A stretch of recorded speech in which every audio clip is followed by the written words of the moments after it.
Ang pag-vibrate ng aking cellphone ay parang isang makulit at galit na insekto na paulit-ulit na bumabangga sa makinis na mahogani ng aking mesa. Nag-swipe ako para sagutin ito nang hindi man lang tumitingin, habang ang aking mga mata ay nakatutok sa quarterly projections sa aking dalawang monitor. Samantha Valderrama. Uy, mahal, naka-speakerphone ka pa rin ba? Ang nakaka-relax at kaakit-akit na boses ni Anton ay pumuno sa aking home office. Pinaliit ko ang spreadsheet para sa susunod na 45 segundo. May meeting ako kasama ang Singapore team ng alas 4. Oo, makinig ka. Tumawag si Clarice. Sa wakas ay may petsa na sila ni Mark. October 12. Mabuti naman para sa kanila, sabi ko habang nag-i-scroll sa aking kalendaryo. Puno ng client launches ang buwan ng Oktubre. Padalhan mo sila ng isang kahon ng premium reserve wine mula sa hacienda ni Mama. Ako na ang bahala sa bayad. Nagkaroon ng katahimikan, ang uri ng katahimikan na karaniwang nauuna sa isang pabor na alam niyang medyo alanganin.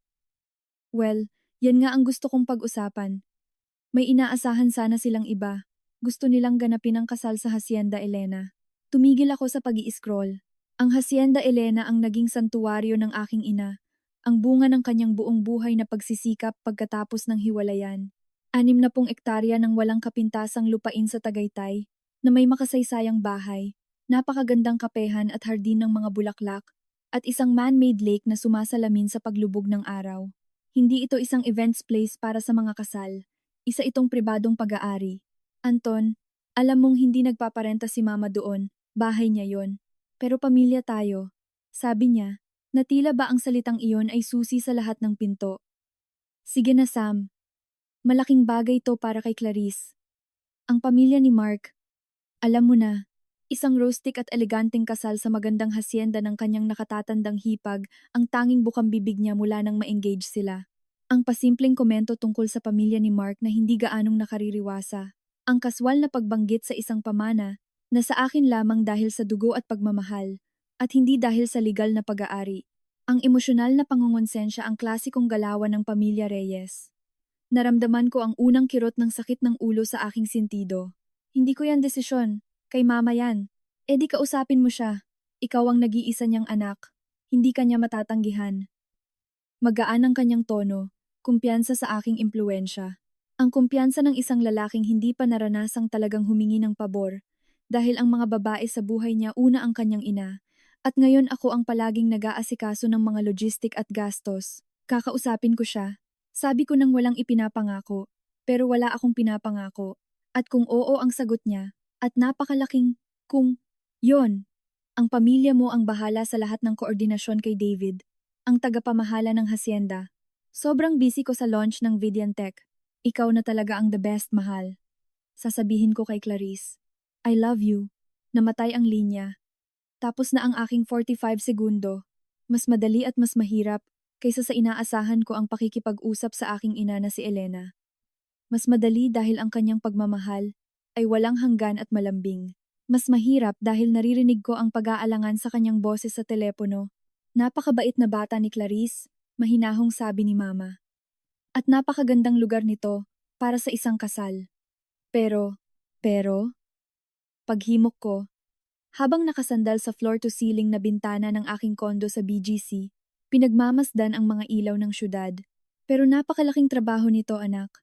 Ang logistic, mga hindi kilalang tao sa loob ng property, ang panganib na may masira. Kakatanim lang natin ng bagong damo sa bandang timog malapit sa lawa.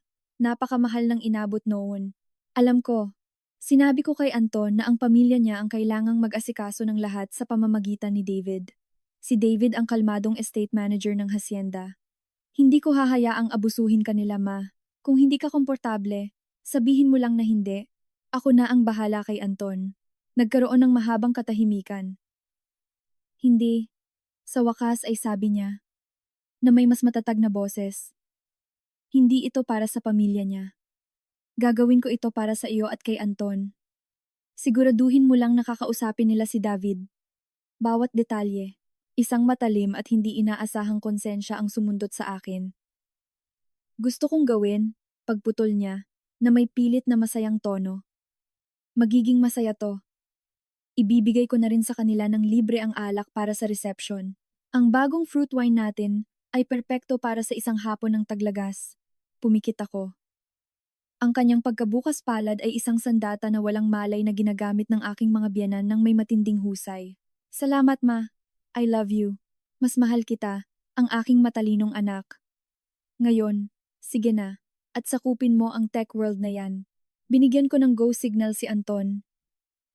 Ang mga sumunod na linggo ay isang matinding kaguluhan sa trabaho. Ang launch ng Vidyan ay isang halimaw na nangangailangan ng 16 na oras na trabaho araw-araw.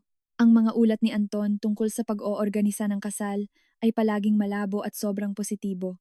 Inaayos na ni na Mama at Clarice ang mga detalye kay David. Sasabihin niya habang kaswal na kumukumpas kapag nagtatanong ako tungkol sa catering o sa dami ng bisita. Huwag kang ma-stress. Under control ang lahat. Dapat makita mo ang floral arch sa tabi ng lawa. Grabe. Naniwala ako sa kanya. Ang naging papel ko na lang ay i-block ang petsa sa kalendaryo ni Mama at siguraduhing makakapunta ako. Naglipat ako ng malaking halaga sa joint account namin ni Anton bagaman ang mga deposito ko lang ang bumubuhay roon na may note na para sa mga gastos sa kasal. Siguraduhing bayaran on time ang lahat ng suppliers. Ang sagot niya ay isang emoji na may kiss mark. Maliwanag at ginintuan ang umaga ng araw ng kasal. Ang Hacienda Elena ay parang lumabas mula sa isang magazine. Nahigitan ng aking ina ang kanyang sarili. Ang damuhan ay perpektong esmeralda ang kulay. Ang lawa ay parang salamin na nagre-reflect ng mga puting tela at libu-libong maputlang rosas at orkidyas. Isang dagdag pala ni Mama. Nalaman ko kalaunan dahil ang mga bulaklak na pinili ni Clarice ay mukhang kulang. Amoy lupa, kape, at mamahaling pabango ang hangin. Napakaganda ni Clarice. Si Anton, bilang best man, ay nasa kanyang elemento. Ang kaakit-akit na sentro ng atensyon.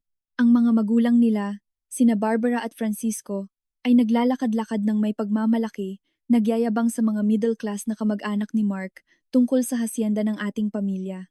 Kinagat ko ang dila ko hanggang sa sumakit ito. Walang pagod na nagtrabaho ang aking ina sa background.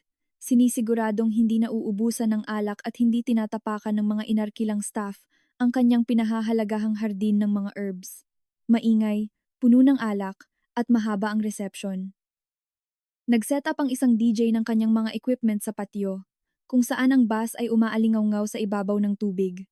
Nakita ko si David, ang manager, na napangiwinang ang isang grupo ng mga abay na lalaki na may mabibigat na sapatos ay tinapakan ang maselang damuhan sa tabi ng lawa para sa isang litrato.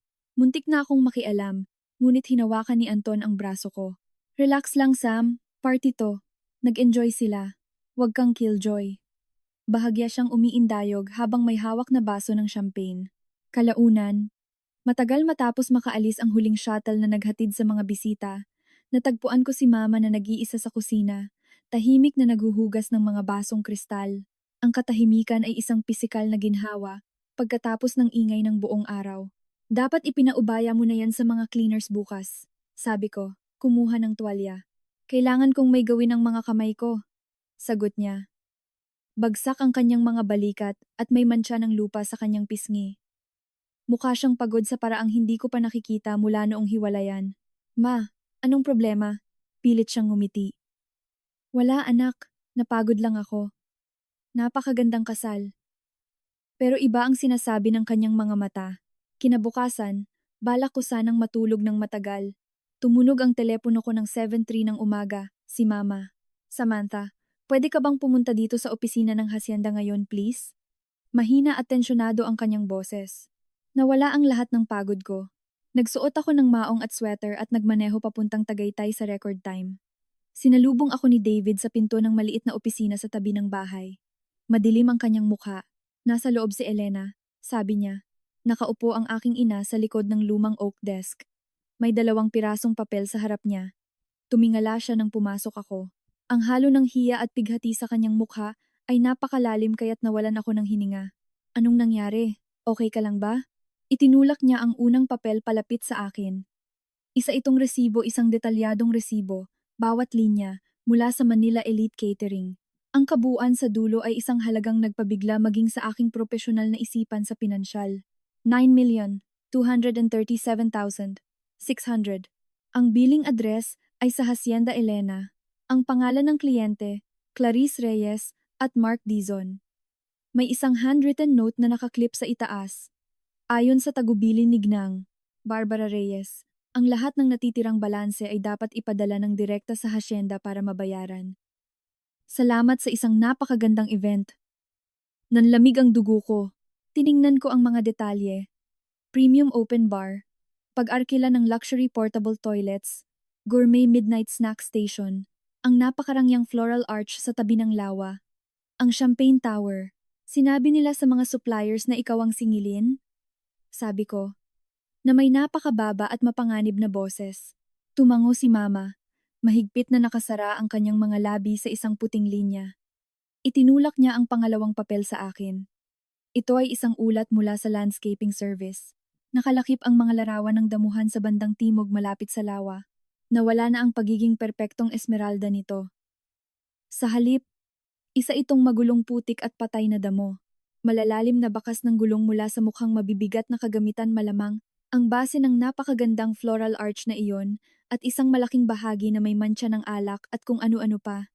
Ang tinantiang gastos para sa pagkukumpuni. Yinan.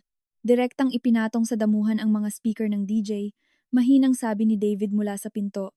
Siniksik nila ito, tapos lumipat ang after party malapit sa lawa. Kinaladkad nila ang mga upuan, nagtapon ng kung ano-ano, ginamit ang mga vintage linen na mantel bilang latag sa lupa. Sira lahat, isang puti at nag-aapoy na galit ang nagsimulang mabuo sa aking dibdib. Napakatindi na halos malamig na ito. Tiningnan ko ang mukha ng aking ina. Ang sakit at pangamba sa pera na naglalaban sa kanyang mga mata. Ibinigay niya ang alak ng libre. Dinagdagan ang mga bulaklak. Binuksan ang kanyang tahanan. At hindi nila ito nakita bilang isang bukas palad na kilos, kundi bilang isang bukas na imbitasyon sa isang walang hanggang bank account. Kinausap mo na ba si Barbara o si Clarice? Tinawagan ko si Barbara kaninang umaga. Sabi ni Mama na bahagyang nanginginig ang boses. Sabi niya. Naku Elena, inakala ko dahil property mo to, ikaw na ang sasagot sa mga gastos. Kakaumpisa pa lang ni na Clarice at Mark. Pamilya naman na tayo. Tapos tumawa siya at tinanong kung naitabihan ko siya ng masarap nating fruit wine. Napatid ang huling hibla ng aking pagtitimpi. Kinuha ko ang telepono at tinawagan ang numero ni Anton. Sumagot siya sa ikatlong ring, na may boses na antok pa at siguradong may hangover. Hello mahal, anong meron? Sobrang ganda ng party kahapon. Anton. Tumagos ang boses ko sa linya parang isang piraso ng yelo. Ang kasal ng kapatid mo. Ang resibo. Ang nasirang damuhan. Ipaliwanag mo sa akin ngayon. May narinig akong kaluskos sa kabilang linya. Pagkatapos ay isang mahabang buntong hininga. Hindi dahil sa konsensya, kundi dahil sa inis. Diyos ko Sam, seryoso ba? Tungkol ba talaga to dyan? Nabanggit nga ni Mama na tumawag ang nanay mo na nagwawala. Grabe, damo lang yan. Tutubo rin yan. Baka 50,000 lang yan. Anton, ang catering, ang mga bulaklak, lahat ay ipinasingil sa Hacienda Elena at 1.1 million pesos para sa damo.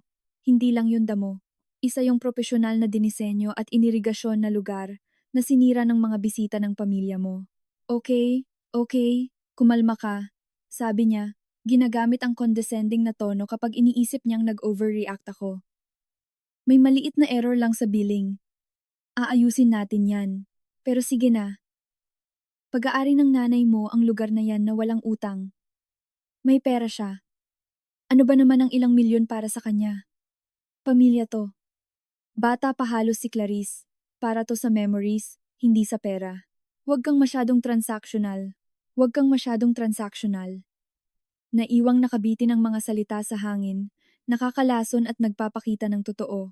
Para sa kanya, ang pinaghirapan ng buong buhay ng aking ina, ang pamana ng aking pamilya, ay ilang milyon lang. Ang aming pananagutan sa pananalapi ay isa lamang konsepto.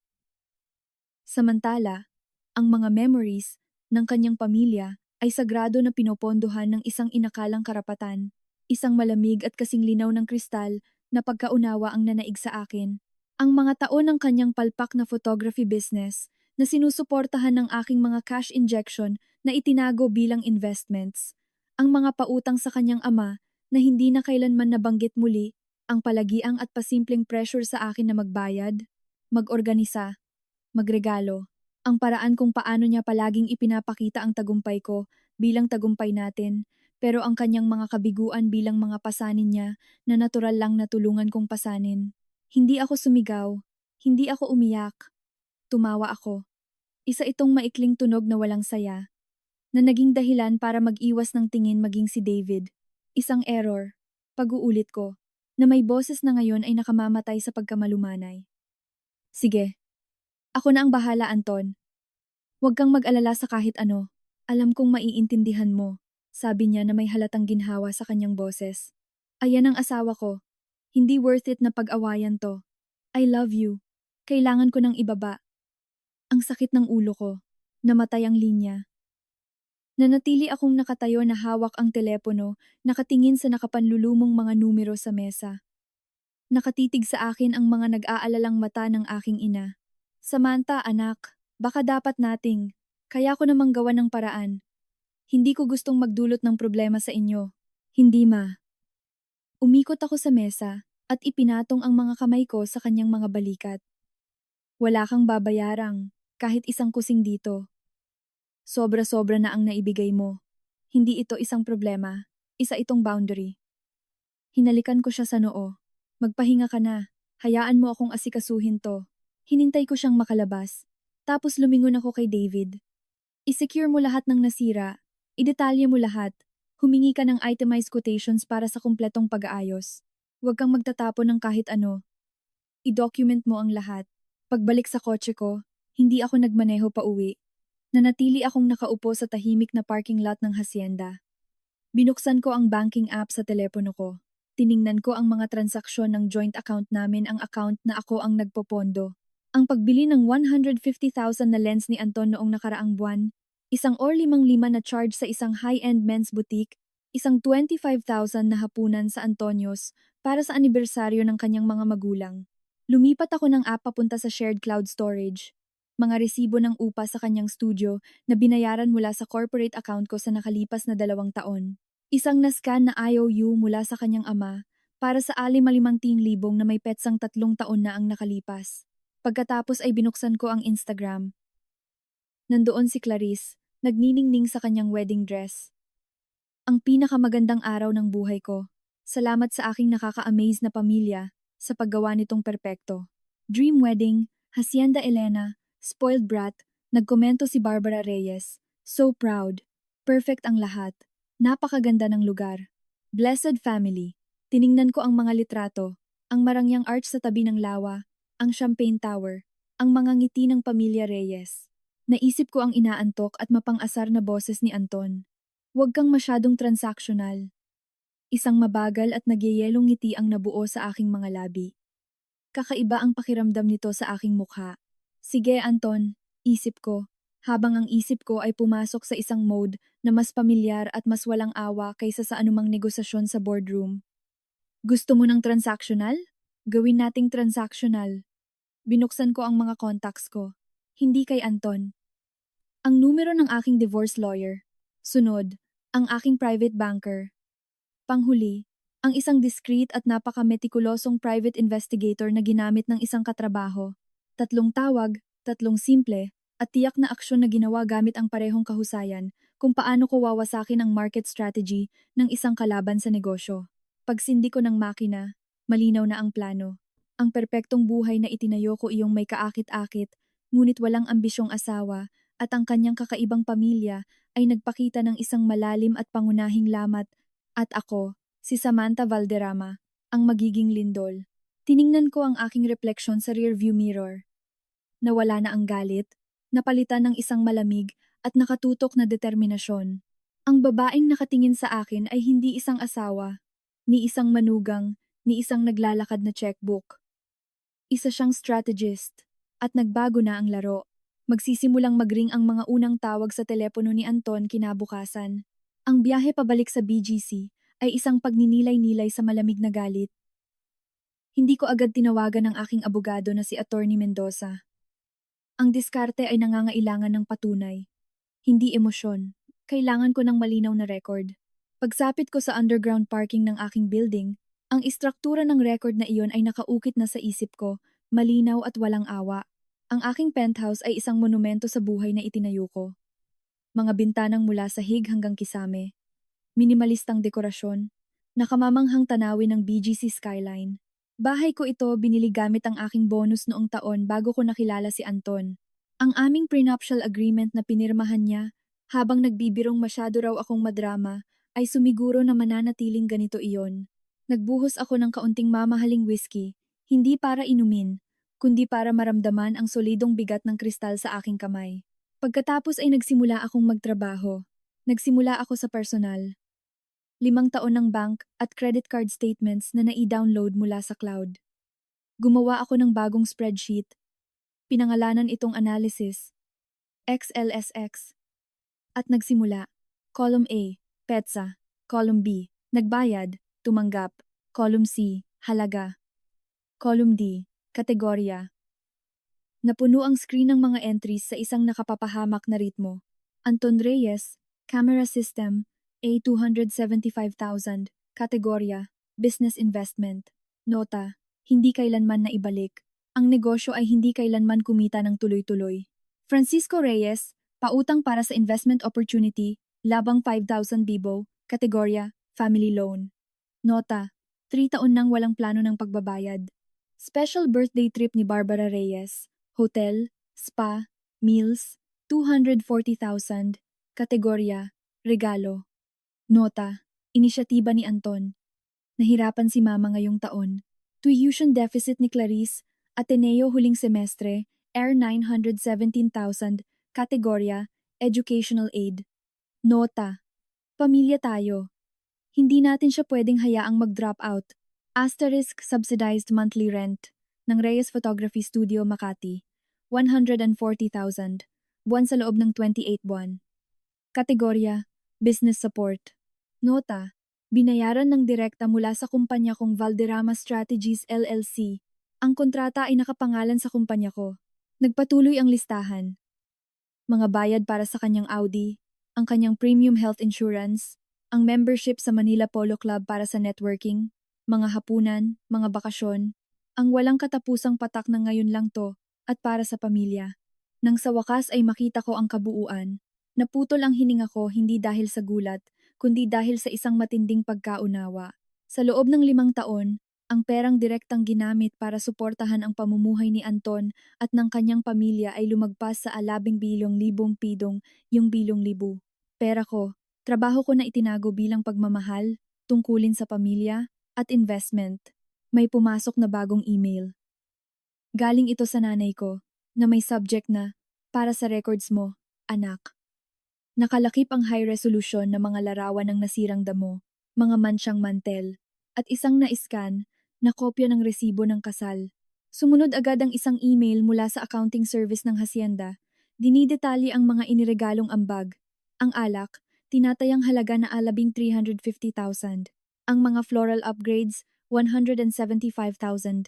At ang paggamit ng vintage na mga plato at baso ng pamilya, isang bagay na walang katumbas na halaga para kay Mama. Pinagsama-sama ko ang lahat sa isang malinis, maayos, at brutal na PDF. Saka lang ako tumawag kay Attorney Mendoza. Ang boses ni Marcos Mendoza ay gaya ng dati, kalmado at bariton. Samantha, nakita ko ang Tagaytay area code kanina. Inakala kong wine tasting yon. Sa tono mo, parang mas naging suka ang natikman mo. Kailangan kitang makita bukas. Isa itong financial na usaping mag-asawa at nangangailangan ng scalpel. Hindi band-aid. Nawala ang pagiging magaan ng boses niya. 9 ng umaga sa opisina ko. Dalhin mo lahat. Pagkatapos ay tinawagan ko ang aking private banker, si Cynthia sa BDO. Cynthia, kailangan kong i-flag ang lahat ng aktibidad sa joint account simula ngayon. Walang malaking withdrawals na walang direktang verbal na autorisasyon ko. Kailangan ko rin ang kumpletong history ng authorization sa aking Platinum at Sapphire cards, lalo na ang anumang pagbabago sa user privileges sa nakalipas na 4 na taon. Ayos lang po ba ang lahat, Ma'am Valderrama? Tanong ni Cynthia nang may bahagyang pag-aalala. Isang preventive audit lang. Salamat, Cynthia.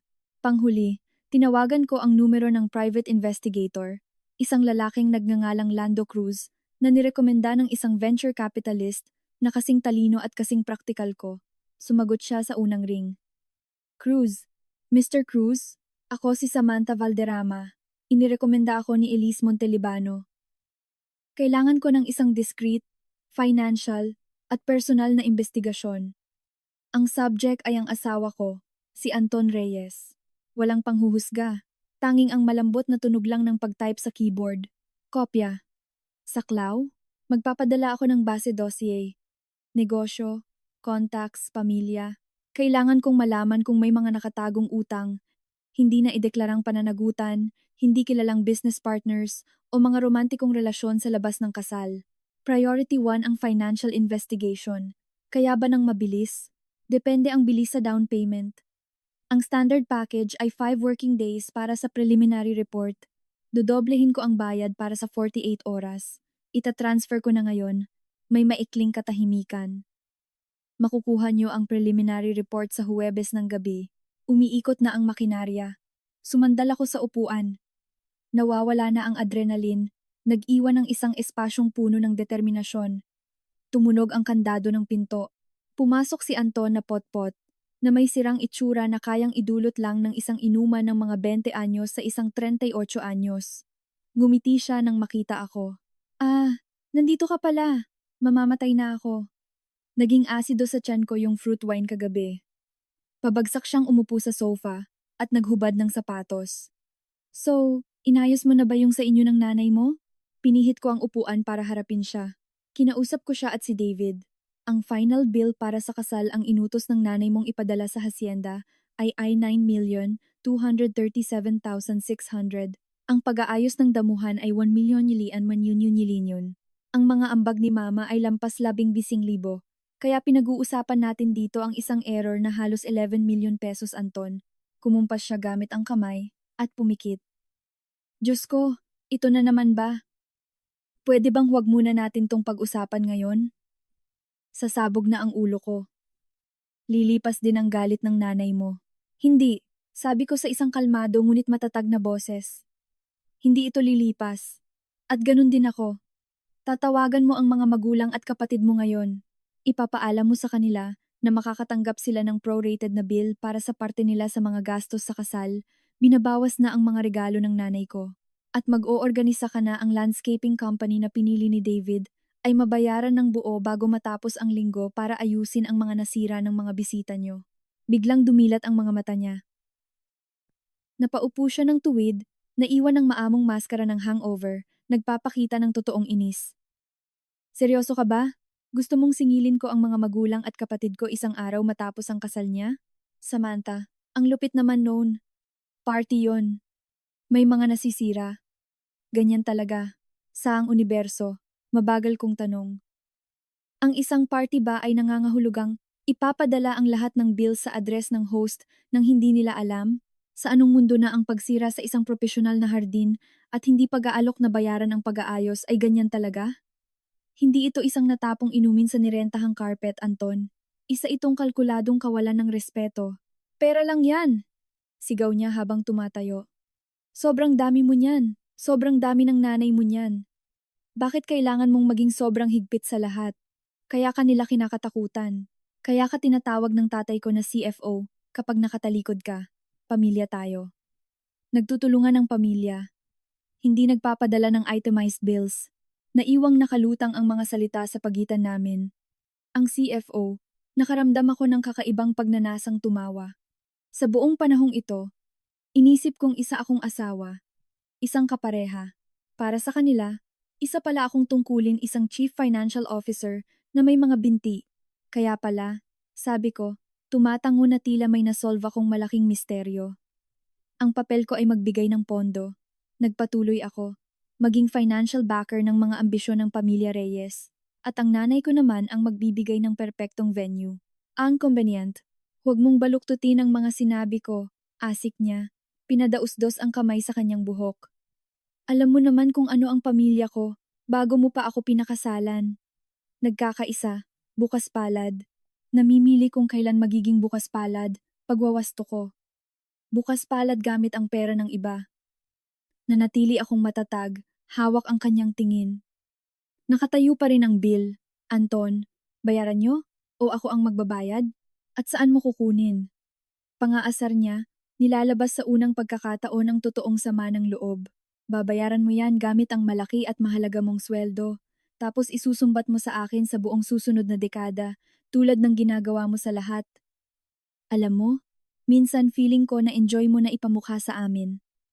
Ang perpektong bahay, perpektong trabaho, perpektong buhay na mag-isa mong itinayo. Nakakasakal. Nariyan ang pinakaubod ng problema. Ang tagumpay ko ay hindi isang ibinabahaging biyaya, ito ay kanyang pasanin. Ang tulong ko ay hindi isang alyansa, ito ay dominasyon. Nag-vibrate ang telepono ko sa mesa. Isang mensahe mula kay Clarice. Kinuha ko ito at binasa ng malakas, nang walang emosyon. Hi, Ate Sam. Sobrang perfect talaga ng kasal. Thanks again for letting us use Tita's amazing place. You're the best sister-in-law. Sabi ni Mama medyo upset ka raw sa ilang bills. Don't worry. Aayusin din yan lahat. By the way, naghahanap kami ni Mark ng flights pa Maldives for the honeymoon pero sobrang mahal. Baka may miles ka dyan o contacts. Love you. Tumingala ako. May hiya pang naramdaman si Anton para magmukhang medyo hindi komportable. Nakita mo? Mahina niyang sabi. Nagpapasalamat siya. Excited lang siya. Isa siyang linta. Malamig kong sabi. At ganun din ang nanay at tatay mo. At ikaw, Anton, ikaw ang tulay nila. Naglakad ako papunta sa kwarto. Maaga ang araw ko bukas. Sa guest room ako matutulog. Sige na, huwag ka namang ganyan. Sabi niya mula sa likuran ko, nagbago sa isang nagmamakaawang tono. Huwag na tayong mag-away. Sorry. Oo, may hangover ako at stress. Tingnan mo, kakausapin ko ang tatay ko tungkol sa damo, okay? Baka makapag-ambag kami. Huwag mo lang silang padalhan ng bill. Nakakahiya, huminto ako sa pinto, ngunit hindi ako lumingon. Good night, Anton. Isinara ko ang pinto ng guest room at nilock ito. Hindi ito sapat, ngunit isa itong boundary. Sumandal ako sa pinto, pinakikinggan siyang bumubulong at gumagawa ng ingay sa kusina. Ang kawalan sa loob ko ay naglaho, napalitan ng isang determinasyon na kasing tigas ng granito. Kinabukasan, 8:50 ng umaga, nasa opisina na ako ni Attorney Mendoza. Sinuri niya ang aking mga spreadsheet, ang mga litrato, ang mga resibo. Hinimas niya ang kanyang baba, matibay ang prenuptial agreement. Ang hiwalay na property ay nananatiling hiwalay. Ang paghahalo ng pondo ay pwedeng maging issue. Pero ang malinaw na one-sided nature ng takbo ng pera ay pabor sa iyo. Ang gulo sa kasal ay isang konkreto at napakagandang halimbawa ng disipasyon ng marital assets para sa pakinabang ng pamilya ng isang asawa. Hindi ito magugustuhan ng isang huwes. Gusto kong magpadala ng demand letter para sa gastos sa kasal sa mga magulang at kapatid niya, nang hiwalay. Tumataas ang kilay ni Marcos. Aggressive. Palalalain nito ang away. Nandito na ang away. Pinapangalanan ko lang ito, at gusto ko nang simulan ang paghihiwalay ng pera ngayon. Madali lang. Magpa-file tayo ng Notice of Separation of Property. I-freeze natin ang mga joint accounts. Tatanggalin natin ang access niya sa mga credit cards mo bilang authorized user. At ang studio niya. Nakapangalan sa kumpanya mo ang kontrata. Isang malamig na kasiyahan ang kumalat sa akin. I-terminate mo. Bigyan mo siya ng 30 araw.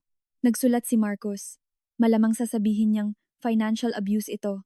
Kahit ano pa sabihin niya, sabi ko, itinuturo ang spreadsheet ko. Ang mga datos ang nagsasabi ng totoong kwento. 40 anyos na siyang lalaki. Panahon na para matuto siyang magbayad ng sarili niyang mga bills. Nang lumabas ako ng opisina ni Marcos, umaandar na ang legal na makinarya. Ang susunod kong tigil ay sa bangko. Umupo ako kasama si Cynthia at formal naming tinanggal ang lahat ng spending privileges ni Anton. Inilipat ko ang halos lahat ng pera mula sa aming joint account papunta sa isang bagong individual account. Mula ngayon, doon na papasok ang kita ko. Nagsimula ang mga tawag noong hapong iyon. Nasa isang strategy meeting ako nang mag-vibrate ang personal phone ko. Barbara Reyes. Hinayaan kong mapunta sa voicemail. Tumunog ulit. Francisco Reyes.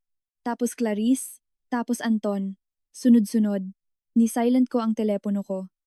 Nang lumabas ako ng alas, ais ng gabi, may 12 missed calls ako at serye ng mga mensahe na mas lalong nagiging desperado. Anton, 2014 PM. Anong ginawa mo? Na-decline ang card ko sa gas station. Anton, 3:30 p.m. Sabi ng bangko inactive daw. Tawagan mo ako. Anton, 4:25 p.m. Tumawag ang tatay ko. Nagwawala. Nagpadala ka ng sulat mula sa abogado? Nabaliw ka na ba? Anton, 5:55 p.m. Nasaan ka? Tumawag ang landlord tungkol sa studio. Ano bang nangyayari? Hindi ako sumagot. Nagmaneho ako pauwi.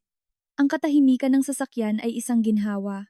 Hinihintay niya ako. Naglalakad paruot parito sa sala. Namumutla ang mukha sa galit at takot. Anong ginawa mo? Gigil niyang sabi. Ibinaba ko ng kalmado ang aking briefcase. Tinikmehan ko ang pagdurugo. Inubusan mo ako ng pera.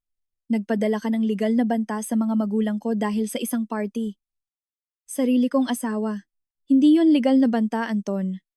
Iyon ay mga detalyadong hiling ng reimbursement para sa mga serbisyong ibinigay at mga nasira. Ang tawag doon ay pananagutan. Dapat mo yung subukan minsan. Hayop ka. Bulong niya na may lason. Malamig, mapagkalkula.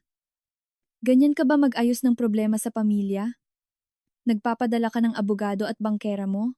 Ang problema sa pamilya ay kung ano ang iuulam sa hapunan. Sagot ko gamit ang napakalamig na boses.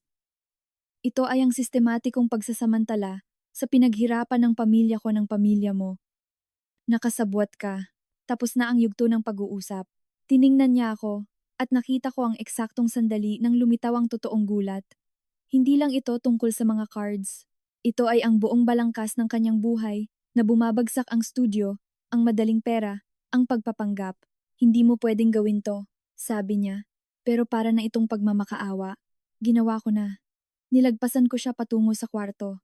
Nag-file na ako para sa legal separation. Ibibigay sa iyo ang mga dokumento bukas. May 30 araw ka para lisanin ng studio. Iminumungkahi kong magsimula ka ng maghanap ng malilipatan. Maging mabait ako. May 60 araw ka para maghanap ng apartment. Nawalan ng kulay ang kanyang mukha. Pinapalayas mo ako? Tinatapon mo ang kasal natin dahil sa pera? Lumingon ako sa huling pagkakataon. Ang lalaking minahal ko o inakalang minahal ko ay naglaho na. Sa halip, may isang estranghero. Isang pasaway na bata na kakakuha lang ng kanyang baon. Hindi, Anton, sabi ko. At sa unang pagkakataon, nagpakita ang boses ko ng kaunting pagod. Ikaw at ang pamilya mo ang gumawa niyan. Binabasa ko lang ang bill. Ang katahimikang sumunod ay mas makapal kaysa sa usok sa labas ng mga bintana. Nakatingin sa akin si Anton. Bahagyang nakabukas ang bibig, na parang nagsimula akong magsalita sa isang patay na wika. Nawala ang galit, napalitan ng ganap at hindi maunawa ang gulat. Hindi. Hindi ka yata seryoso. Mike, bro, kailangan ko ng tulong. Si Sam. Nabaliw na siya. Hotel Untinton. 1:00 ng hapon. Ang telepono ko, na nasa Do Not Disturb mode, ay nag-iipon ng mga notifications, voicemails at texts. Tiningnan ko ang mga ito nang walang emosyon. Barbara, 10:48 a.m. Samantha, totally inappropriate ito. Tawagan mo ako agad. Kailangan nating mag-usap bilang rasyonal na tao. Francisco, 11:15 a.m. Samantha, si Tito Francisco ito. Tingin ko may malaking hindi pagkakaunawaan. Pwede ba tayong umupo at mag-usap bilang mga matatanda? Clarice, 11:30 a.m. OMG Ate Sam, ano to? Ano tong letter galing sa lawyer? Nagpapanik na si Mark. Super nakakahiya to. Sira na ang honeymoon ko. You owe me a huge apology. Anton? 12:15 p.m. Please, kailangan nating mag-usap. Nasa kondo ako. Umuwi ka na. Aayusin natin to. Anton, 12:45 p.m. Perfect.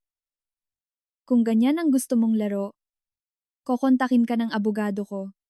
Hindi ka makakalusot dito. Nag-screenshot ako sa huling mensahe at ipinadala iyon kay Marcos. Kukuha daw siya ng abogado. Tulad ng inaasahan, sagot ni Marcos ilang saglit lang. Mabuti. Para gumastos siya ng pera na wala siya. Ang down payment ng matinong family lawyer ay uubos sa 250,000 niya sa isang iglap. Manatili kang matatag. Nagpa-room service ako at binuksan ang laptop. Dumating na ang unang email mula kay Lando Cruz. Subject, Preliminary Findings, Anton Reyes. Ang nilalaman ay maikli, propesyonal, at nakapanlulumo.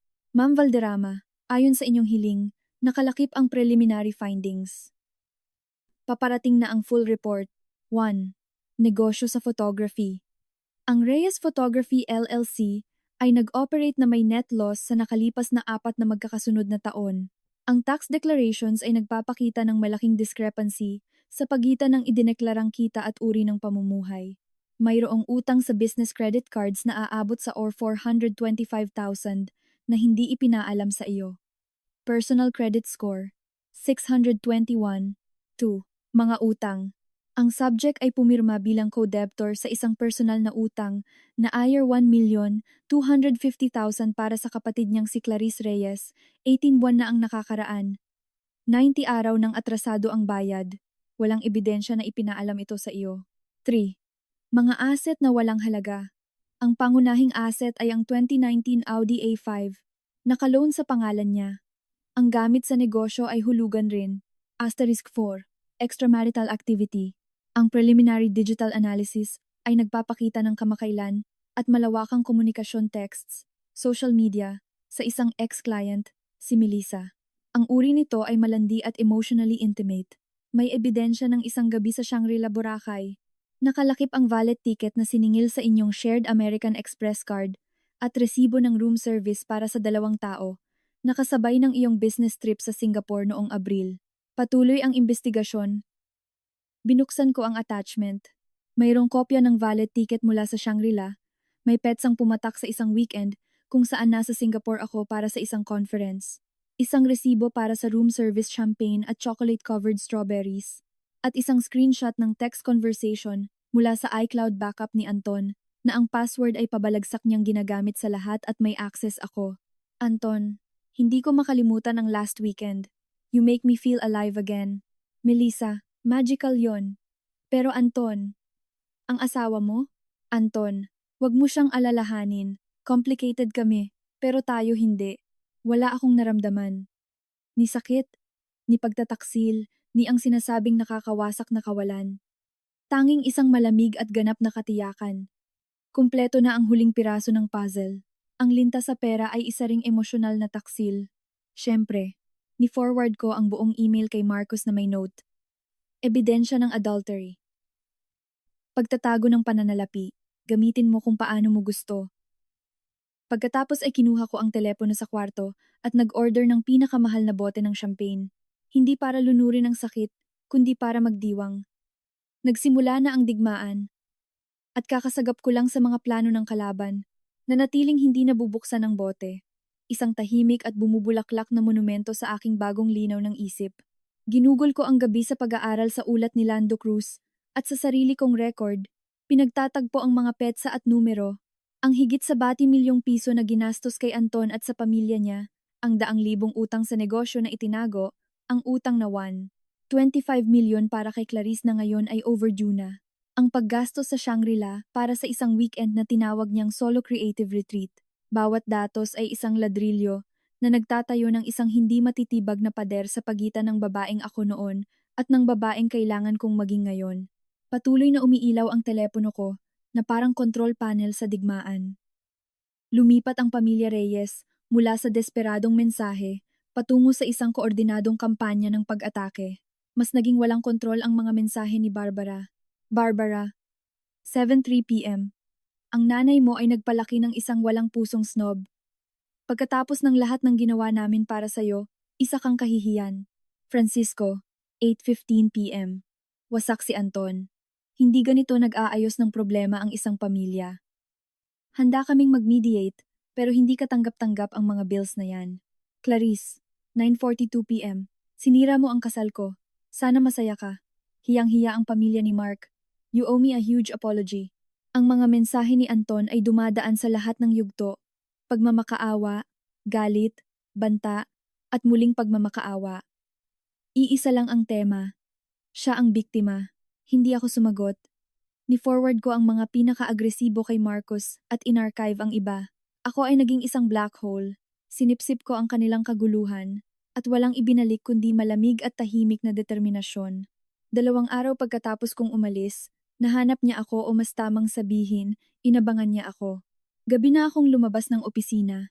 Ang isip ko ay nasa paghahanda para sa deposisyon bukas kasama si Marcus, nang bigla siyang lumitaw mula sa likod ng isang konkretong poste sa parking lot. Samantha, kailangan nating mag-usap. Ngayon na. Mukha siyang kawawa. Hindi nakapag-ahit, mapupula ang mata, suot ang parehong gusot na damit noong huli naming pag-aaway. Ang maskara ng kaakit-akit na photographer ay ganap ng naglaho. Kung hindi ka mananatili sa layong 100 metro, kukuha ako ng restraining order. Malamig kong sabi. Hindi humihinto sa paglalakad habang ina-unlock ang kotse ko gamit ang remote. Umilaw ang Tesla ko. Restraining order? Mapait siyang tumawa ng hindi makapaniwala, humarang sa harap ng pinto ng kotse. Dahil kinakausap ko ang sarili kong asawa? Nababaliw ka na. Inubos mo ang pera ko. Sinira mo ang credit ko. Sinasira mo ang pamilya ko. Tapos ako ang problema? Hinaharas mo ako at hinaharangan mo ang kotse ko. Tumabi ka o tatawag ako ng security at pulis. Ikaw ang bahala. Ipinakita ko sa kanya ang telepono ko. Handa na ang hinlalaki ko. Nag-alinlangan siya, ngunit hindi siya tumabi. Bumababa ang boses niya sa isang nakalalasong bulong. Tingin mo kaya mo to? Na sa pamamagitan ng mahal mong abogado at mga bank accounts mo, ay mabubura mo ako? Asawa mo ako, Samantha. Ang kalahati ng meron ka ay akin. Narito na. Ang pangunahing paniniwala na sumuporta sa kanyang pagiging komportable sa loob ng maraming taon. Ibababa ko ng bahagya ang telepono ko. Isang malamig na ngiti ang nabuo sa aking mga labi. Iyan ba ang sinabi sa iyo ng abogado mo? Si Attorney De Leon? Yung nasa billboard sa highway na nakalagay, na aksidente ka ba? Mabuting pagpili. Siguradong binigyan kanya ng friend discount sa down payment. Sana hindi mo binayaran sa credit card. Ang laki pa naman ng interes noon. Ang pamumula ng kanyang leeg ang nagkumpirma na tama ako. Kay Attorney De Leon nga siya pumunta. Grabe ka, asik niya. Na-enjoy mo to, no? Nakikita mo akong nahihirapan habang hawak mo lahat ng baraha. Hindi ko to ini-enjoy. Sagot ko na may patag na boses. Inaayos ko ang gulong ginawa mo at ng pamilya mo. At tungkol naman sa mga baraha, dumukot ako sa leather kong bag at kumuha ng maliit na digital recorder. Binili ko ito pagkatapos kong umalis ng penthouse. Pinindot ko ang play. Ang boses ni Anton, bahagyang basag pero malinaw na siya, ay pumuno sa espasyo sa pagitan namin, masaya at kasabwat. Siyempre gagamitin natin yung lugar ng pamilya niya. Tingin niyo ba magbabayad ako dyan? Planado na ni Mama lahat. May pera ang nanay ni Sam, at si Sam madaling kausap. Bibigay din yon, lagi naman. Yun ang punto, bro. Isa itong bahagi ng buong recording na nakuha ni Lando. Kinakausap ni Anton ang best man ang kapatid ni Mark sa kanyang bachelor party 1 linggo bago ang kasal. Malinaw ang konteksto, ang panghahamak, at mas matindi pa. Ang mukha ni Anton ay naging parang nakakita ng multo mula sa pagkapula. Saan mo nakuha yan? Bulong niya. Mahalaga ba? Pinatay ko ang recorder. Ang mahalaga ay nagpapakita ito ng intensyon. Hindi mo talaga inisip na mag-ambag ng kahit isang kusing. Kayo ng pamilya mo ay nagsabuatan para samantalahin ang isang bukas palad na alok sa paningin ng batas at ng kahit sinong matinong tao. Panloloko yan o kaya na may bad faith na magiging dahilan para paboran ako ng huwes sa argumentong nilulustay mo ang pera nating mag-asawa. Biro lang yon, sabi niya. Pilit na nagpapalusot. Pribadong usapan. Hindi mo pwedeng gamitin yan. Tingnan natin, kalmado kong sagot. Nag-swipe ako sa telepono ko at nagbukas ng isa pang file. Tapos nariyan ang tungkol sa pananalapi ng Reyes Photography. Ang 2023 tax return mo ay nagpapakita ng net loss na higit 1 milyong piso. Pero, base sa mga galaw ng ating joint account na ako ang nagpopondo, nagdeposito ka ng higit sa 2 milyong piso bilang bayad ng kliyente noong taon na yun na hindi kailanman nakarating sa account ng negosyo mo. Gusto mo bang ipaliwanag yon? Saan napunta ang pera, Anton? Dahil hindi iyon napunta sa bahay natin o sa kumpanya mo. Nakatitig siya sa akin, bumubuka at sumasara ang bibig na parang isda. Ang kawalang bahala niya sa pera na palagi niyang inaasahang ako ang aayos, ay isa na ngayong lubid. At ipinapakita ko kung paano ito humihigpit. Iniispiya mo ako. Paratang niya na nanginginig ang boses sa ibang uri ng galit ang galit ng taong nabuking. Tinitingnan mo ang mga pribadong gamit ko. Mga gamit natin bilang mag-asawa. Pagwawasto ko. At bilang pangunahin sa katunayan, bilang nag-iisang nag-aambag sa pondo, may karapatan akong malaman kung saan napupunta ang pera. Gumalaw ako ulit sa telepono. Pero dahil masyado kang nag-aalala sa privacy, binuksan ko ang screenshot ng chat nila ni Melissa at iniharap ang screen sa kanya. Ipaliwanag mo to. Nawalan ng kulay ang kanyang mukha. Lahat ng pagyayabang, lahat ng galit, ay naglaho. Naiwan ang purong takot. Hindi. Hindi yan. Ang iniisip mo. Hindi. Bahagya kong ikiniling ang ulo ko. Dahil mukha itong siningil mo ang isang romantikong weekend sa Shangri-La Boracay sa joint card natin habang nasa Singapore ako. Mukha itong sinabi mo sa ibang babae na pinaparamdam niya sa iyong buhay ka ulit. Mukha itong adultery, Anton. Huminto ako. At bagamat maaari itong i-contest, maaapektuhan nito ng malaki ang anumang hihingin mong suportang pinansyal, lalo na kung ang asawang nangaliwa ay siya ring nakadepende na nagtago ng utang at nagsinungaling tungkol sa pera. Ang legal na wikang binigkas ko sa tono ng isang boardroom ay tuluyang nagpabagsak sa kanya. Pagkakamali lang yon. Mabilis at desperadong sabi niya. Minsan lang. Walang ibig sabihin yon. Si Melissa. Nag-iisa lang ako noon. Sam, palagi kang nagtatrabaho, palaging busy, palaging ikaw ang nasusunod. Feeling ko invisible ako. Siya. Nakikinig siya sa akin. Ang nakakaawang palusot ay naiwang nakalutang sa malamig na hangin ng parking lot. Wala akong naramdaman. Ni pandidiri, tanging isang bakanteng espasyo kung saan dati ay naroon ang pagmamahal ko. Feeling mo invisible ka? Pag-uulit ko ng walang emosyon. Kaya? Kinuha mo ang pera na kinita ko. Ang buhay na itinayo ko. Ang seguridad na ibinigay ko. At ginamit mo yon para pondohan ang pangangaliwa mo. At suportahan ang kasakiman ng pamilya mo. At may gana ka pang sabihing ikaw ang biktima? Dahan-dahan akong umiling. Hindi ka biktima, Anton.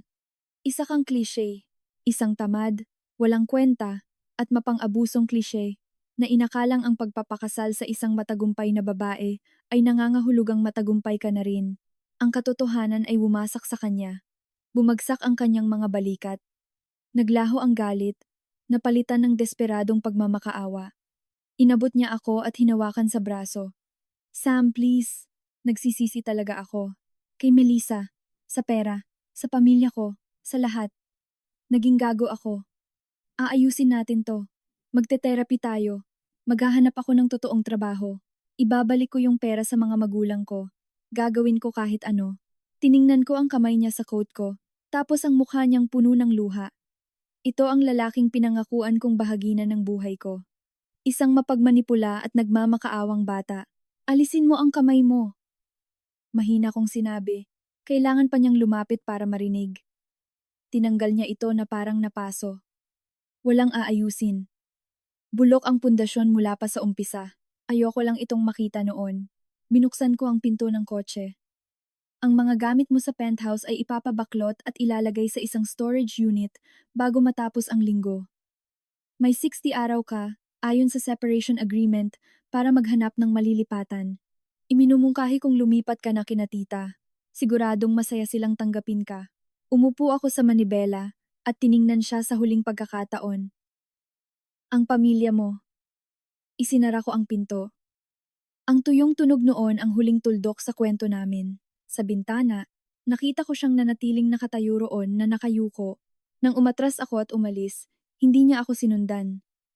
Naiwan siya sa gitna ng sementadong garahe, mas maliit at mas walang kwenta kaysa sa anumang nakita ko sa kanya. Pagsampa ko sa highway pabalik sa tahimik na santuwaryo ng hotel, nag-vibrate ang telepono ko. Isang bagong email mula kay Lando Cruz. Subject: Full report. Anton Reyes. Additional findings. Hinintay kong makarating sa hotel room, nakasara ang pinto, at nagliliwanag ang mga ilaw ng syudad sa ibaba bago ko ito buksan. Clinical ang nilalaman. Bilang follow-up sa preliminary findings, 1. Ang subject ay informal na nagpapayo sa mga kliyente na magbayad ng cash kapalit ng discounts. May matibay na ebidensya nang hindi na ideklarang kita sa nakalipas na 3 taon na maaaring maging kaso ng tax evasion. 2. Ang komunikasyon kay Melissa ay may kasamang diskusyon tungkol sa isang posibleng joint photography book. Inalok ng subject na pondohan ang paunang pag-imprenta. gamit ang marital assets, partikular na binabanggit ang corporate credit line ni Samantha. Hindi ito ipinaalam sa iyo. 3. Ang financial analysis ay nagpapakita ng pattern ng cash withdrawals na hindi matrace, nagkakahalaga ng nasa 10,000 hanggang 5,000 linggo-linggo mula sa joint account sa mga buwan bago ang paghihiwalay. Ang timeline ay tugma sa mga pagkikita nila ni Melissa. Sumandal ako sa headboard ng kama. Tax evasion. Paggamit sa business credit line ko para pondohan ang proyekto ng kabit niya. Cash withdrawals para bayaran ang mga date nila. Kumpleto na ang larawan. Bawat detalye ay mas masahol kaysa sa nauna. Hindi lang siya naging magastos. Isa siyang lihim at dobleng karanglinta. Tumunog ang telepono ko. Si Marcus. Samantha, may abogado na siya. Si Michael De Leon. Isa sa mga abogadong ambulance chaser, nag-aabang ng kaso. Wala siyang laban sa legal, pero maglalaro siya ng madumi. Nag-file na siya ng response na inaakusahan ka ng financial abuse at attempt ng economic isolation. Hinihingi niya ang agarang pagbabalik ng joint accounts, temporary spousal support, at exclusive use ng penthouse. Muntik na akong tumawa. Sa anong basehan? Sa argumentong iniwan mo ang marital home at sinusubukan mong alisan siya ng pondo. Standard na pananakot. Nagbabanta rin siyang pupunta sa press dala ang kwentong mayamang executive. Dinudurog ang naghihirap na artist kung hindi tayo aatras. Naisip ko ang mga recordings, ang mga mensahe, ang tax evasion. Gawin ka mo niya, sabi ko. Sa katunayan, palakasin mo pa ang loob niya. Sabihin mo sa PR team mo na maghanda ng base statement. Maikli pero matapang. Lubos na pinagsisihan ni Gineng. Valderrama ang pagkasira ng kanyang kasal at siya ay nakatutok sa isang makatarungan at pribadong resolution. Nagtitiwala siya na ang mga katotohanan ang magsasalita para sa kanilang sarili. Pagkatapos, padalhan mo si De Leon ng kopya ng resibo mula sa Shangri-La at yung message tungkol sa business credit line.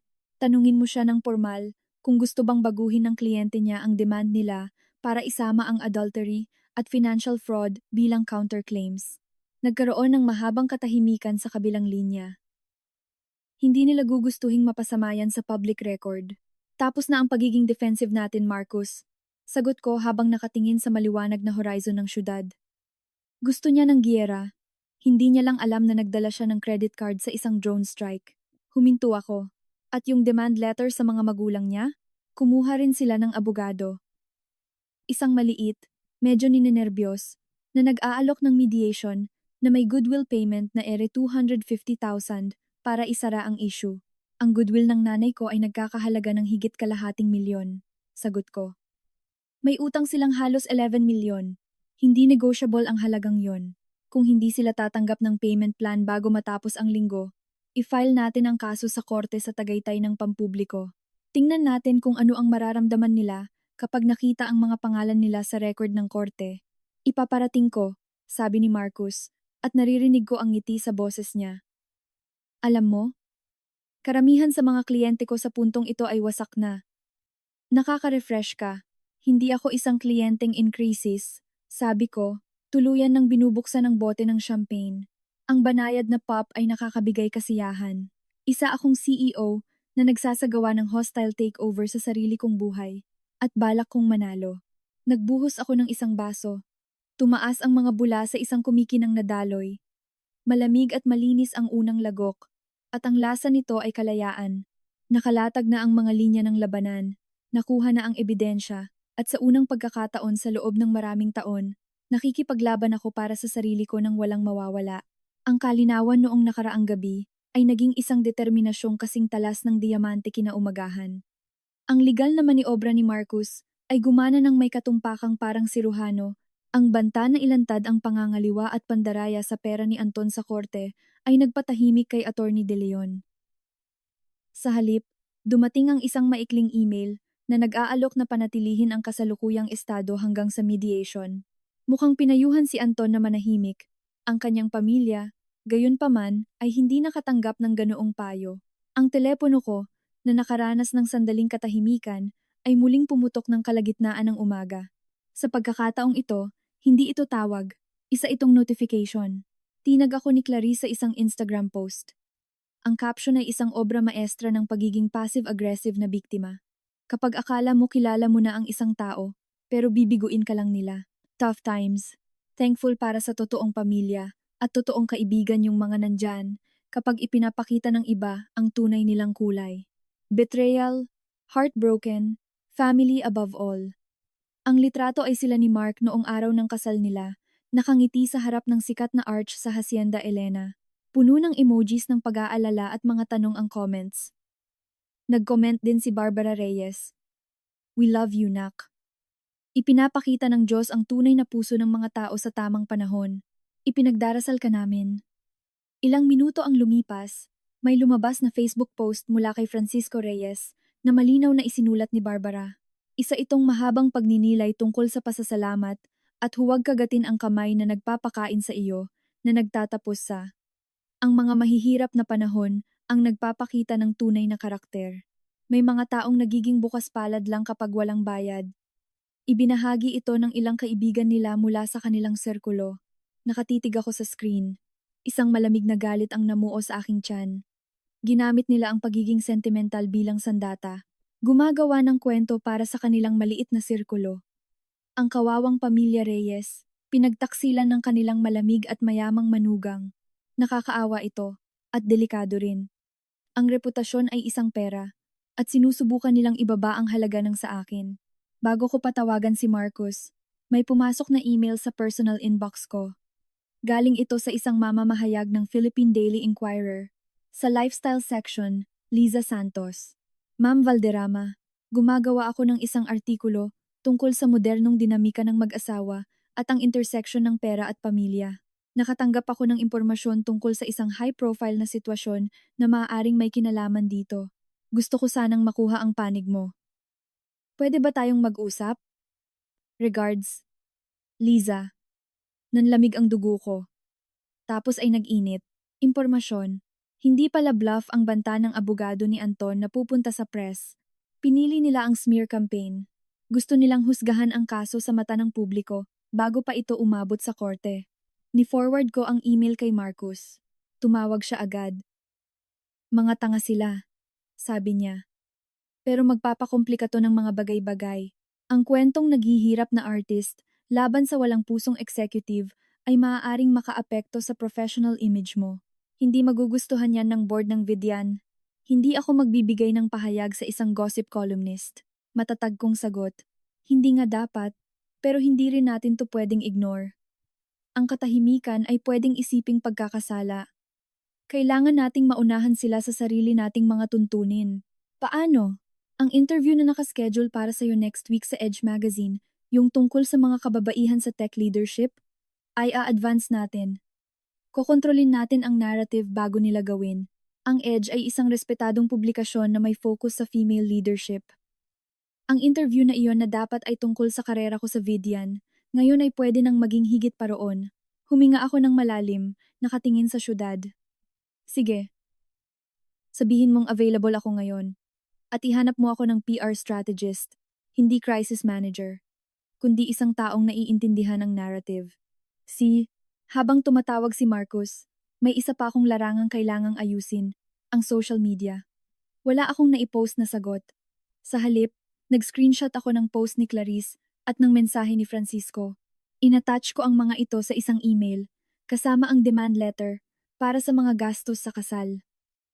Ipinadala ko ito kay Mama, kay Marcus, at sa bago kong PR strategist, isang matalinong babae na nagngangalang Nina.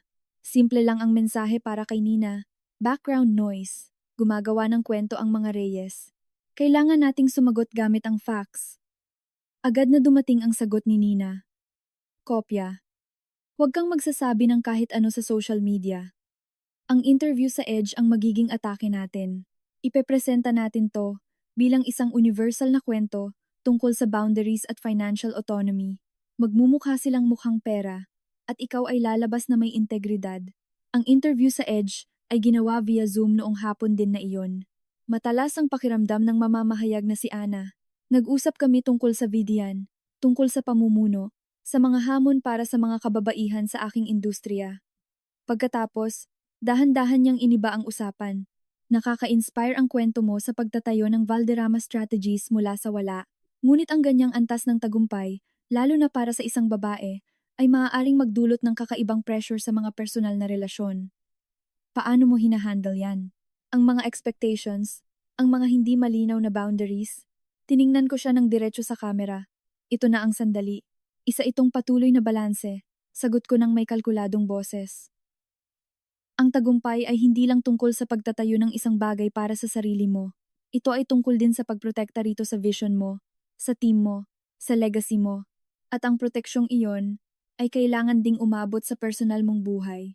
Natututunan mo na ang salitang, hindi, ay isang buong pangungusap na ang pagkabukas palad ay dapat isang pagpili, hindi inaasahan, at ang mga taong tunay na nagpapahalaga sa'yo ay rerespetuhin ang boundaries mo ng kasing dami ng suportang ibinibigay mo. Huminto ako. Natutunan ko ito sa mahirap na paraan. At sa palagay ko, maraming high-performing na kababaihan ang pinalaki para mag-alaga, magpalambot ng sitwasyon, magbigay ng suporta, at minsan, nagdudulot ito ng isang dinamika kung saan hindi ka na nakikita bilang kapareha, kundi bilang isang resource. At kapag sa wakas ay nagtakda ka ng boundary, nagiging kontrabida ka. Ikaw yung malamig, yung nagbago. Pero ang totoo, itinigil mo lang ang pagpondo sa maling pag-uugali nila. Tumango si Ana, walang tigil sa pagsusulat. Napakabigat niyan. Itinigil ang pagpondo sa maling pag-uugali. Pwede mo bang ipaliwanag? Paano to nangyayari sa totoong buhay? Bahagya akong ngumiti. Sa totoong buhay, ibig sabihin nito ay ang pag-unawa sa pagkakaiba ng pagsuporta sa isang pangarap at pagpondo sa isang ilusyon. Ibig sabihin nito ay ang pagkilala kung kailan ang pagtulong ay naging isang permanenteng serbisyo na hinihingi sa'yo. At ibig sabihin nito ay ang pagkakaroon ng lakas ng loob na sabihin, ito ay akin, ako ang nagtayo nito, at ako ang magdedesisyon kung sino ang makikinabang at sa anong mga kondisyon. Hindi ito pagiging malamig. Ito ay pangangalaga sa sarili at paghingi ng mutual na respeto. Natapos ang interview makalipas ang ilang sandali. Wala akong binanggit na pangalan. Hindi ako nagsalita tungkol sa kasal, hasyenda, o asawa, ngunit sinumang nakakaalam sa sitwasyon o sa kampanya na inilulunsad ng mga reyes sa social media ay maiintindihan ang mensahe. Ang reaksyon ay mabilis, ngunit hindi gaya ng inasahan ng mga reyes. Ang artikulo ng Edge, na pinamagatang ang mataas na halaga ng pagiging bangko, ang kahalagahan ng boundaries, ay napublish kinaumagahan. Gumana ang mahika ni Nina. Hindi ito iskandalo. Ito ay pagsusuri. Na-share ito sa mga professional networks, sa LinkedIn, sa mga forums sa industriya. Positibo ang mga komento. Totoo. Naranasan ko na to. Masyadong maraming binayaran. Hindi na mauulit. Stop funding bad behavior ang bagong motto ko. Hindi nakikita ang emotional labor ng pagiging successful woman. Salamat sa pagsabi nito. Napuno ang inbox ko ng mga mensahe mula sa mga katrabaho, kakilala, at maging malayong kamag-anak na nagbabahagi ng parehong kwento. Nagbabago na ang narrative. Ngunit dumoble ng taya ang pamilya Reyes. Tumawag si Barbara. Isang sigaw ang iniwan niya sa voicemail. Ang kapal ng mukha mong ilantad ang problema ng pamilya sa press.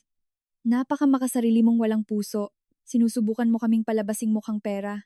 Tinanggap ka namin. Minahal ka namin. Ang mga posts ni Clarice ay naging mas magulo. Mga cryptic quotes tungkol sa pagtataksil at dirty money. At pagkatapos si Francisco, ang pinakatahimik sa kanila, ay gumawa ng pinakadirektang hakbang. Pumunta siya mismo sa Hacienda Elena. Tumawag si David sa akin.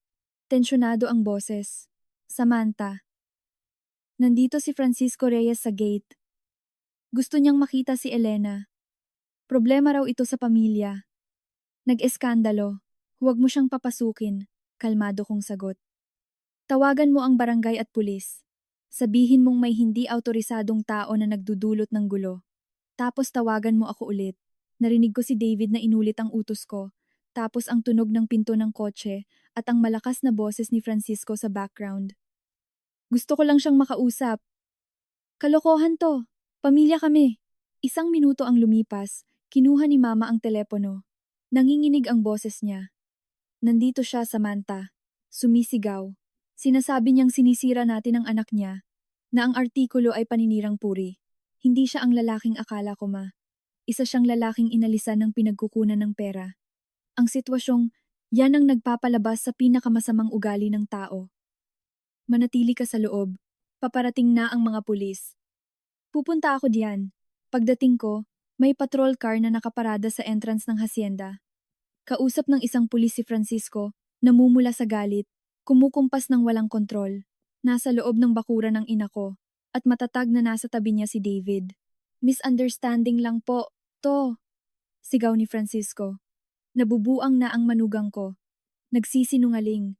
May karapatan kaming makita ang nanay niya. Sir, private property po ito. Matatag na sabi ng pulis. Pinaaalis na po kayo. Pakikalma po ang sarili nyo at bumalik na sa sasakyan nyo, kundi dadamputin namin kayo para sa trespassing at skandal. Aarestuhin dahil kinakausap ang pamilya? Hindi nyo siya pamilya. Sabi ko habang naglalakad palapit. Humiwa ang boses ko sa hangin. Lumingon silang lahat. Ang mga mata ni Francisco ay puno ng poot at nagtetrespassing ka at hinaharas mo ang nanay ko. Officer, ako po ang nag-report. Hindi welcome si Francisco Reyes dito. Ngayon o kahit kailan. Humakbang si Francisco papunta sa akin, pero agad na humarang ang pulis. Tama na yan, sir. Tatalikod at aalis na po kayo ngayon. Inilagay ng pulis ang kamay niya sa kanyang baril. Tuluyan ng tinamaan ng realidad si Francisco. Ang mga ilaw ng patrol car, ang uniforme, ang aking matatag na ekspresyon. Ang kanyang galit ay umurong. Napalitan ng isang pagkabigong hindi maipaliwanag. Tiningnan niya ang aking ina ng may pandidiri. Nakapagpalaki ka ng nakakamanghang anak, Elena. Sana proud ka. Sumakay siya sa kotse at nagmaneho ng mabilis, nagpapaikot ng alikabok at graba. Kinuha ng pulis ang statement namin at umalis. Niyakap ko ang aking ina. Nanginginig siya. Sorry ma, kasalanan ko to. Hindi, sabi niya, bumabawi ng tapang. Yung lalaking, yun ang problema. At inaayos mo ito. Pasensya na. At binuksan ko ang bahay ko sa kanila. Inayos niya ang kanyang mga balikat. Anong susunod? Tiningnan ko ang mga perpektong nakahanay na halaman, isang brutal na kaibahan sa gulo na dinala nila. Ang susunod ay titigil na tayo sa pagdedepensa. Pinili nila ang maging pampubliko. Pinili nila ang panghaharas. Perfect. Kinuha ko ang telepono at tinawagan si Marcus. Kakarating lang ni Francisco Reyes sa Hacienda Elena. Hinaharas ang nanay ko. May report na sa pulis. Gusto ko ng restraining order. Hindi lang para sa akin, kundi pati sa nanay ko. Laban kina Francisco, Barbara, at Clarice Reyes. At gusto kong mag-file ng kaso para sa harassment at property damage. Civil at criminal. Huminto ako. Tapos na ang pagpapadala ng bills. Oras na para magdemanda. Nagkaroon ng katahimikan sa kabilang linya. Isang malaking eskalaton yan, Samantha. Magiging mahabang giyera to. Giyera na to. Sagot ko, habang nakatingin sa lupain ng hacienda. Hindi ko nahahayaang isipin nilang pwede silang magsisigaw hanggang makuha nila ang gusto nila. Tingnan natin kung ano ang mararamdaman nila sa korte. Ang linggo pagkatapos ng nakakaawang pagtatangka ni Francisco sa hacienda, ay naging isang ehersisyo sa kontrolado at metikulosong pag-atake. Ang legal na sistema, nang ito ay gumalaw, ay sumulong ng may malamig at mabagal na puwersang walang pakialam sa histerikal na pag-atake ng mga Reyes o sa nasaktang pride ni Anton. Iniharap ni Marcos ang aplikasyon para sa restraining order para sa akin at sa aking ina. Malinaw ang basehan. Ang paninirang puri sa social media ay harassment. Ang trespassing ni Francisco at eskandalo ay malalang pananakot. At ang patuloy na pangungulit nila na ikontak kami sa kabila ng babala ay sapat na dahilan. Nakatakda ang hearing pagkatapos ng 2 linggo. Kasabay nito, nag-file si Marcos ng civil case laban sa mga Reyes para sa nasira sa kasal. Hindi na ito isang magalang na request. Formal na itong reklamo. Valderrama versus Reyes et al. Nagdedemanda ng higit 11 milyong piso, kasama danyos, dahil sa breach of implicit agreement, unjust enrichment, at property damage. Malupit ang salaysay. Humingi silang gamitin ang pribadong ari-arian, gumawa ng gastusin na walang pahintulot, at sinira ang lugar. Nakalakip ang mga ebidensya, resibo, pictures ng bago at pagkatapos ng kasal, at ang audio ni Anton na nagmamayabang. Ang mga dokumento ay inihain ng mismo sa pinapasukang opisina ni Francisco at sa ospital kung saan nagvo-volunteer si Barbara. Ayon sa chismis mula sa isang mutual friend, naging isang matinding kahihiyan ito para sa kanila. Bumalik naman ang personal na buhay ko sa isang tahimik at produktibong rutina. Nagtrabaho ako, nagplano kasama sina Marcus at Nina, at kalmadong nag-dinner kasama ang nanay ko, na ngayon ay mas naging matapang imbes na matakot. Si Anton, na walang akses sa pera ko at atensyon ko, ay naging parang multo sa syudad. Natahimik ang social media niya. Ang tanging balita ko sa kanya ay galing kay Lando Cruz at ilang desperadong texts. Anton, 1:02 a.m. Sinira mo ang tatay ko. Ibinigay ang mga papel sa trabaho niya. Alam mo ba epekto nun? Ang nanay ko nakamedicate na. Yan ba gusto mo? Gusto mo akong gumagapang? Fine, gumagapang na ako. Hindi ko nireplyan. Pinili niya ang pamilya niya. Ngayon kailangan niyang harapin ang mga kahihinatnan. Ang unang legal meeting, isang mandatory mediation para sa annulment, legal separation, ay ginanap sa conference room ni Marcos.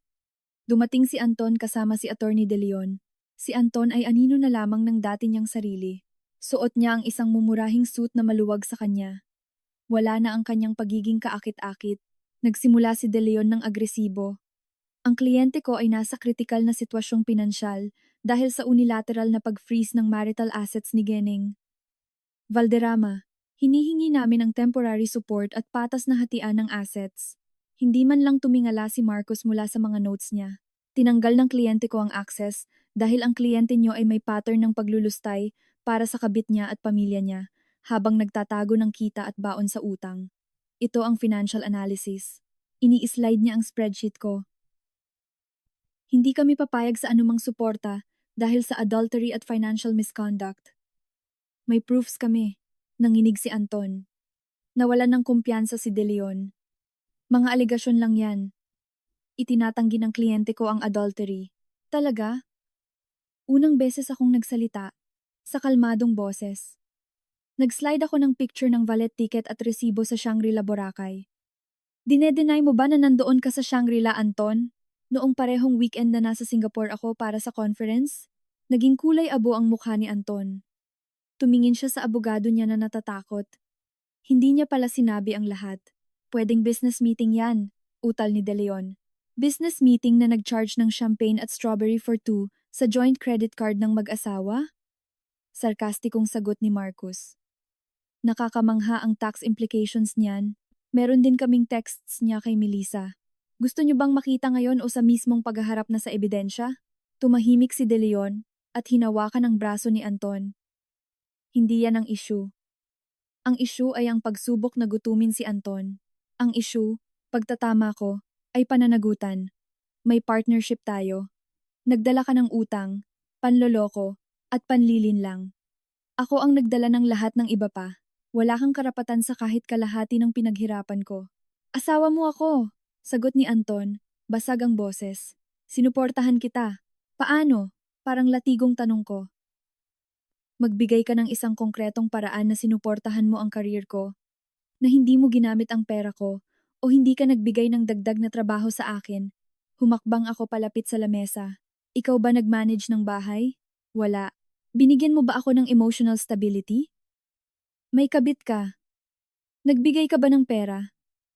Nagtago ka ng kita at umutang. Huminto ako. Paano mo ako sinuportahan, Anton? Walang sagot. Nanginginig lang ang labi niya. Dahil gumuguho na ang kaso, sinubukan ni De Leon na mag-iba ng diskarte. Hindi ito magugustuhan ng huwes. At hindi rin ito maganda sa public opinion, GA ni Valderrama, isang babaeng pinapabayaan ng asawang naghihirap. Muntik na akong ngumiti. Tinutukoy niyo ba ang public opinion na nakabasa ng interview ko sa Edge? O yung public na makakabasa ng profile ko sa Forbes next week? Ang narrative attorney, De Leon, ay hindi tungkol sa naghihirap na asawa. Tungkol ito sa financial at emotional exploitation. At may mga pruweba kami. Literal. Tapos na ang mediation, matapos ang 20 minuto. Tumayo kami. Sam, please, naiiyak na sabi ni Anton. Kausapin mo ako. Wala na tayong pag-uusapan. Sa abogado na lang. umalis ako. Mabilis ang mga sumunod na pangyayari. Dahil sa takot na mabulgar ang adultery at tax fraud, pinayuhan si Anton na makipag-areglo. Ang alok ni Marcos. Isang lump sum na 6 milyong isang maliit na porsyento ng ninakaw niya, kapalit ng pag-waive niya sa anumang claims at spousal support. Sa kanya na ang mamahaling kamera niya at ang mga utang niya. Akin na ang lahat, ang penthouse, kumpanya, investments, at pera ko. Ngunit dahil sa pride at pressure ng pamilya niya, tumanggi si Anton at lumaban. Katangahan nito, ang hearing para sa restraining order ay naging isang public spectacle. Dumating ang mga Reyes bilang isang pamilya, nagpapanggap na mga kawawang inapi. Dumating ako kasama si Marcos at ang aking ina. Kalmado. Idinepensa ng abogado nila na away pamilya lang iyon. Nang tawagin ni Marcos ang aking ina para mag-testify, malinaw niyang ipinaliwanag ang naganap sa kasal, ang pagkasira ng property, at ang paninindak ni Francisco. Kapani-paniwala ang nanay ko. Tapos, pinatugtog ni Marcos ang audio ni Anton sa bachelor party. May pera ang nanay ni Sam. Bibigay din yon. Lagi naman, ang huwes ay hindi natinag ng makita kung paano namutla ang mga Reyes. Nang sila na ang mag-testify, naging agresibo si Barbara. Umiyak ng OA si Clarice. Inaward ng huwes ang restraining order. 3 taon. Hindi ito simpleng away pamilya, sabi ng huwes. Ito ay pattern ng harassment, intimidation, at masamang intensyon ng mga abuso. Granted, bumagsak ang panga ni Barbara. Hustisya ba ito? Binayaran niya ang korte. Isang salita pa at iko-contempt kita, banta ng huwes. Lumabas kami. Isang tahimik na panalo. Kinagabihan, lumabas sa balita. May-ari ng hasyenda. Nakakuha ng restraining order laban sa pamilya ng manugang dahil sa away sa gastos sa kasal. Wasak si Anton. Nalaman ko mula kay Lando na pinalayas na siya ng magulang niya. Nakikitira na lang siya sa sofa ng isang kaibigan. Toxic na ang pangalan niya. Ang negosyo, bagsak. Tahimik na sana ang buhay ko, pero alam kong delikado ang taong desperado. Nag-iwan ng banta si Anton sa voicemail ng opisina ko ng madaling araw. Wasak na ako, Sam. Itigil mo na yung kaso sa magulang ko o ibebenta ko ang totoong kwento mo sa press. Sisirain kita. Ipinadala ko iyon agad kay Marcus. Hindi naghintay si Anton. Ibinenta niya ang kwento sa isang digital tabloid, sinasabing inabuso ko siya financially, emotionally, at nakontrolado ko ang buhay niya para ilayo siya sa pamilya niya. Nag-fabricate pa siya ng mga text messages ko para magmukha akong masama. Tumawag si Nina. Inilabas na nila. Naging trend na ito. Checkmate, sabi ko. Inutusan ko ang PR team ko. Ilalabas natin yung resibo sa Shangri-La at yung audio ng bachelor party. Wala nang explanation at ipa-file ni Marcos ang kaso for libel at violation of restraining order. Bukod doon, pinag-aralan ng IT forensics team namin ang mga peking text messages. Maling font, maling timestamp. Hindi tugma sa iOS na gamit ko. At nakakuha si Lando Cruz ng dagdag na ebidensya. Ang email ni Anton sa kabit niya tungkol sa credit line ko para sa future nila. Ipinasa ng isang source ni Nina, ang PR ko, ang lahat ng totoong ebidensya sa kilalang journalist sa Inquirer na si Liza. Sumabog ang follow-up article niya. Sa likod ng iskandalo sa Valderrama divorce, mga dokumento. Hindi na i-publish ang mismong pictures, pero binanggit ng mga sources ang adultery, fraud, at fake messages ni Anton. Sa social media, inilantad ng mga tech forensic experts ang peking screenshots ni Anton. Sa loob ng isang oras, nag-iba ang kwento. Naging kwento ito ng isang asawang scammer, nahuli at nagsinungaling. Nagring ang telepono ko. Marcos, na-receive na ng tabloid ang cease and desist at idedemanda rin sila. At may nag-report kay Attorney De Leon sa IBP Integrated Bar of the Philippines dahil sa paggamit ng peking ebidensya. Wasak si Anton. Suko na ang abogado niya, handa na raw pirmahan ni Anton yung unang offer mo na 2.5 million. Nagbago na ang offer, sabi ko. 50,000 pesos na lang taling 1,000 equivalent, tipong token amount. At may kasamang non-disclosure agreement, NDA. Aamin siya in writing na peke lahat ng sinabi niya sa tabloid. Kung magsasalita siya ulit, babayaran niya yung buong nagastos sa kasal at attorney's fees. Hindi yan papayag, tawa ni Marcos. E di magkita kami sa korte. Ilalabas ko yung tax evasion niya at ipakukulong ko siya. Siyempre, Wala siyang laban. Makalipas ang 1 linggo, ginanap ang pirmahan sa opisina ni Marcos. Para siyang hindi natulog ng ilang buwan. Mag-isa siya, basang-basa ng pawis at nanginginig ang kamay, habang pinipirmahan ang divorce settlement, NDA, at retraction letter na tumatanggap lang ng katiting na ₱50,000 kapalit ng kawalan ng lahat. Nang matapos, tumingin siya sa akin. Masaya ka na? Bulong niya, basag ang boses. Wala akong naramdaman. Ni awa o tagumpay. Hindi mahalaga ang kaligayahan. Kalmado kong sabi. Tapos na ito. Yun ang tanging mahalaga. Pumirma ako sa aking kopya at tumayo. Iniwan ko siya doon na nakayuko. Sa elevator, bumuntong hininga si Marcos. Tapos na, nakatali na siya sa NDA at ang mga magulang niya. Nagmamakaawa ang abogado nila na mag-payment plan. Babayaran nila ang buong gastos kahit abutin ng dekada. Bumukas ang elevator. Sumalubong sa akin ang araw sa Makati. Nanalo na ako sa legal, pinansyal, at reputasyon. Salamat Marcos, sabi ko. Privilege ko ito, Samantha. Ano na ang gagawin mo ngayon? Huminga ako ng malalim, dama ang gaan at kalayaan. Ngayon, mabubuhay ako para sa sarili ko. 6 na buwan ang lumipas. Bumalik sa dating ganda ang Hacienda Elena. Emerald green na ulit ang damo. Walang bahid ng gulo. Hindi na ito venue ng kasal ng pamilya Reyes. Host na ito ng Tagaytay Conservation Summer Gala na matagal nang sinusuportahan ni Mama. Nasa patio ako, may hawak na baso ng premium wine natin. Napakaganda ng paglubog ng araw. Simple ngunit eleganteng asul na damit ang suot ko. Lumapit sa akin si Liza, ang journalist ng Inquirer. Naging maganda ang relasyon namin matapos niyang isulat ang totoo. Sana wala kang drama ngayon, Samantha. Wala. Ang tanging drama ay sa auction. Ngiti ko. Nabalitaan ko rin sa sources ni Lando na si Anton ay lumipat na sa Davao. Nakikitira sa kaibigan at nagtatrabaho bilang assistant sa isang maliit na portrait studio, patas ang tadhana. Lumapit si Mama, nagniningning. Niyakap niya ako. Hindi pa ako nakakapagpasalamat ng maayos. Para saan, Ma? Gala mo to. Para sa pagiging matatag nung hindi ko kaya. Ipinagtanggol mo ako. Ipinagtanggol mo ang lugar na to.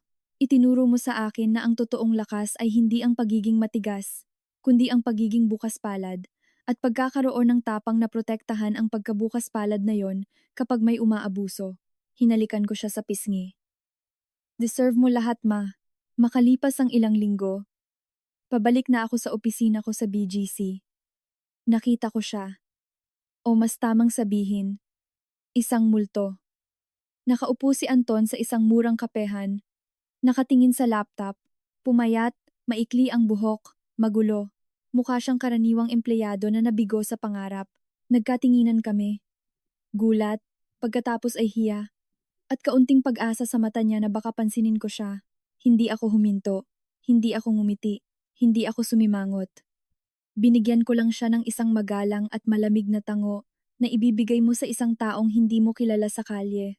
Nakita ko kung paano namatay ang pag-asa sa mga mata niya. Nagpatuloy ako sa paglalakad.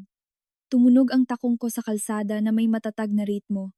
Nag-vibrate ang phone ko, mga bagong kontrata, imbitasyon sa pagbabakasyon, at picture mula kay Mama ng mga bagong usbong na halaman. Ang libro ng utang ay sarado na. Nabayaran na lahat, at sobra-sobra pa ang naiwan sa pabor ko. May kapayapaan ako. May buhay akong sarili kong gawa. Ibinalik ko ang telepono sa bulsa ko. Isang maliit, pero totoong ngiti ang nabuo sa mga labi ko. Ang hinaharap ay nakabukas sa harap ko, nagniningning, at ganap na akin.